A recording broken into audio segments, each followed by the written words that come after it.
नमस्कार, एस्ट्रो पाठशाला में आपका एक बार फिर स्वागत है। आज हमारे साथ हैं रंजना राणा मैम। ये जो मैम हैं हमारे साथ 20 ईयर से जुड़ी हुई हैं। आज थोड़ा-सा जानते हैं कि ये नवरात्रों का क्या महत्व होता है और नवरात्रों में किसकी पूजा होती है।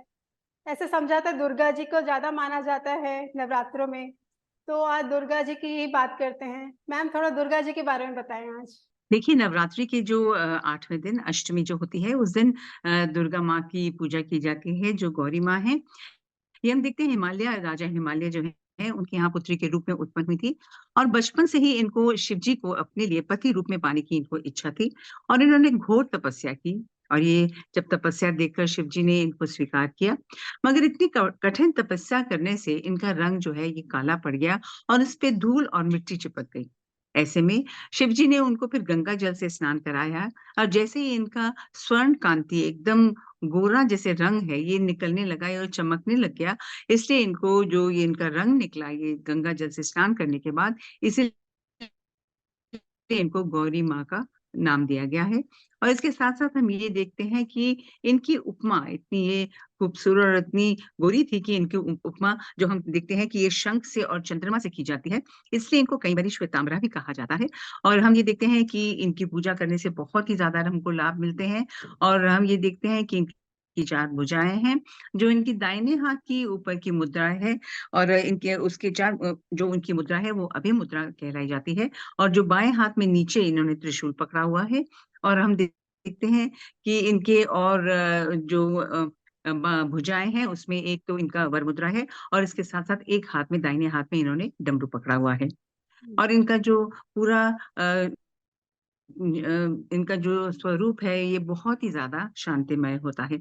और हम ये देखते हैं इनकी पूजा करने से बहुत ही ज़्यादा हमको कल्याण मिलता है, हमको अनेक सिद्धियाँ अलौकिक सिद्धियाँ प्राप्त होती हैं और उसके साथ-साथ हम देखते हैं कि जितने भी भक्त हैं, उनके संपूर्ण कलेश और पाप जो हैं, वो नष्ट हो जाते हैं और इसके साथ-साथ हम देखते हैं इनके पूर्व जन्म के पाप भी हैं, वो भी इनके नष्ट हो जाते हैं।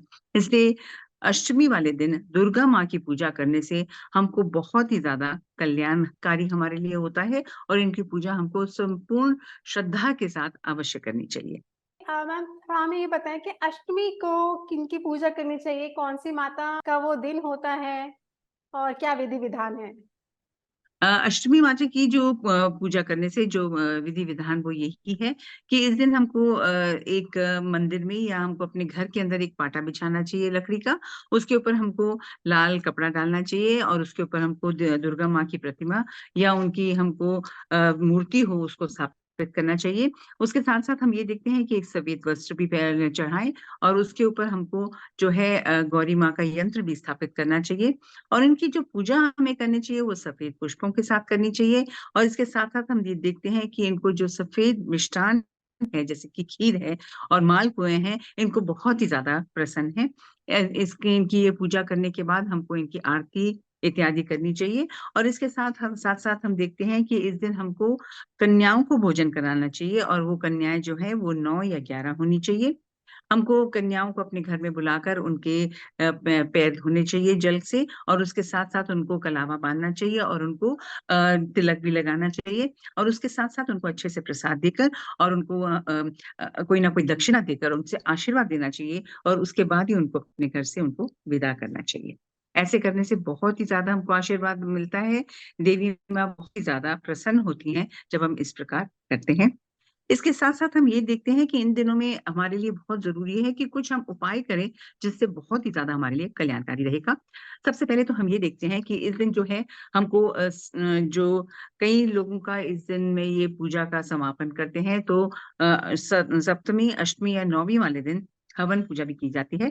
इसके साथ-साथ इसके दिन हम ये देखते हैं कि 9 या 11 कन्याओं को जैसे मैंने बताया है भोजन कराना चाहिए और उसके साथ-साथ हम ये देखते हैं कि जो लेडीज़ होती हैं, जो कि सुहागन स्त्रियाँ होती हैं, उनको एक-दूसरे को या तो पायल या बिछुआ या कोई ना कोई श्रृंगार का सामान एक-दूसरे को इनको देना चाहिए। उसके साथ-साथ हम ये देखते हैं कि इस दिन अगर हम लाल गुलाब के फूलों की माला या लौंग के फूलों की माला अगर हम देवी माँ को अर्पित करेंगे, तो उससे बहुत ही ज़्यादा हमारे जो कष्ट है, उनका हमें निवारण होगा, हमें उनके आशीर्वाद अवश्य मिलेगा। इसके साथ साथ इन दिनों में हमें दुर्गा सप्तशती का पाठ, सुंदरकांड का पाठ, ये भी हमको जरूर करना चाहिए। अष्टमी वाले दिन हमको घर में तुलसी जी जो हैं, उनके सामने 9 दीप जलाने चाहिए और उनसे भी हमको सुख, समृद्धि और संपूर्ण सौभाग्य का वरदान मांगना चाहिए। इसके साथ-साथ हम ये देखते हैं कि इस दिन हमको एक लाल चुनरी लेनी चाहिए।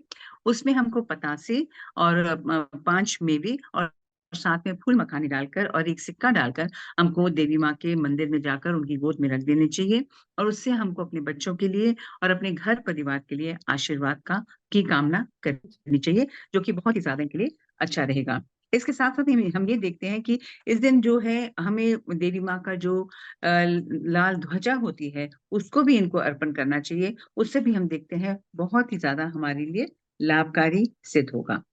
हम देखते हैं जितने भी हम देवी माँ की पूजा, आराधना, आरती संपूर्ण श्रद्धा के साथ अगर हम करेंगे, तो उससे हम देखते हैं कि अगर हमारी ज़िंदगी में शनि का प्रकोप है, हम देखते हैं उससे भी हमको निवारण हो जाता है। इसे दुर्गा माँ की पूजा पाठ संपूर्ण श्रद्धा के साथ ज़रूर करनी चाहिए, इससे हमारे लिए बहुत ही ज़्यादा अच्छा रहेगा। बहुत अच्छा, बहुत अच्छा। तो रचना मैम, इसके लिए कोई मंत्र वगैरह भी, जाप वगैरह भी कुछ रहता है?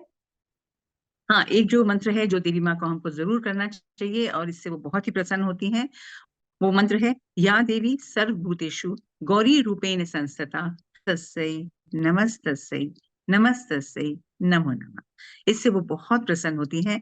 ये मंत्र हमको इस दिन ज़रूर करना चाहिए और हवन करने के समापन के समय भी ये अगर हम हवन करेंगे, बहुत ही ज़्यादा देवी माँ खुश होंगी और उनका हमें संपूर्ण आशीर्वाद और हमारी सब मनोकामना पूर्ण होने की पूरा-पूरा आशीर्वाद अवश्य मिले। बहुत-बहुत शुक्रिया रंजना मैम, आपका बहुत-बहुत शुक्रिया हमारे साथ इतनी इन्फॉर्मेशन थैंक शेयर यू करने जी। के लिए। थैंक यू तो वेरी मच। दर्शकों, थैंक यू जी। आज हमने सीखा कि कैसे नवरात्रों की पूजा की जाती है, अष्टमी की पूजा की जाती है, क्या विधि-विधान है और क्या मंत्र है। ऐसे और वीडियोस देखने के लिए हमें लाइक करें, सब्सक्राइब करें और हमारे साथ जुड़े रहें एस्ट्रो पाठशाला के साथ। नमस्कार।